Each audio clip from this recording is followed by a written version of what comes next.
ಜಯಂತಿ ಪೂರ್ವಭಾವಿ ಕೆಂಪೇಗೌಡ ಜಯಂತಿಯ ಪೂರ್ವಭಾವಿ ಸಭೆಯನ್ನು ಇವತ್ತು ನಮ್ಮ ತಹಸೀಲ್ದಾರ್ ಮೇಡಮ್ ಅವರು ಕರೆದಿದ್ದಾರೆ. ಇವತ್ತು ನಾವು ಮುಂದಿನ ದಿನಗಳಲ್ಲಿ 27ನೇ ತಾರೀಕು ಏನು ಇವತ್ತು ಕೆಂಪೇಗೌಡ ಜಯಂತಿ ಇದೆಯೋ ಈ ಕಾರ್ಯಕ್ರಮವನ್ನು ಸುಮಾರು ವರ್ಷಗಳಿಂದ ನಾವು ನಮ್ಮ ಕೆಂಪೇಗೌಡ ಒಂದು ಸ್ಟ್ಯಾಚ್ಯೂ ಇಲ್ಲಿ ನಿಲ್ಲಿಸೋಣ, ಮುಂದಿನ ದಿನಗಳಲ್ಲಿ ಮಾಡೋಣ ಅಂತ ಹೇಳ್ಬಿಟ್ಟು ಸುಮಾರು ದಿನಗಳನ್ನು ಮುಂದೂಡಿಸ್ಕೊಂಡು ಹೋಗಿದ್ವಿ.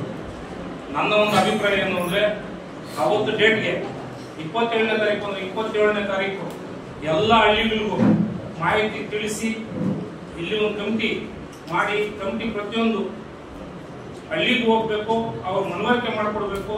ಪ್ರತಿಯೊಂದು ಎಲ್ಲಿ ಒಕ್ಕಲಿಗರು ಕೆಂಪೇಗೌಡ ಒಕ್ಕಲಿಗರಿಗೆ ಒಬ್ಬರಿಗೆ ಅಲ್ಲ ಎಲ್ಲಾ ಜಾತಿಯವರೆಗೂ ಅವರು ಸೇರ್ತಾರೆ. ಪ್ರತಿಯೊಂದು ಹಳ್ಳಿಯಿಂದ ಕೂಡ ಬಂದು ನಮ್ಮ ಶಾಸಕರ ಅಧ್ಯಕ್ಷತೆಯಲ್ಲಿ ಕೆಂಪೇಗೌಡ ಜಯಂತಿ 27ರಂದೇ ನಡೀಬೇಕು ಅಂತ ಹೇಳ್ಬಿಟ್ಟು ನನ್ನ ಒಂದು ಆಶಾಭಾವನೆ. ದಯವಿಟ್ಟು ಇದಕ್ಕೆ ಎಲ್ಲರೂ ಸಹಕಾರ ಮಾಡಬೇಕು.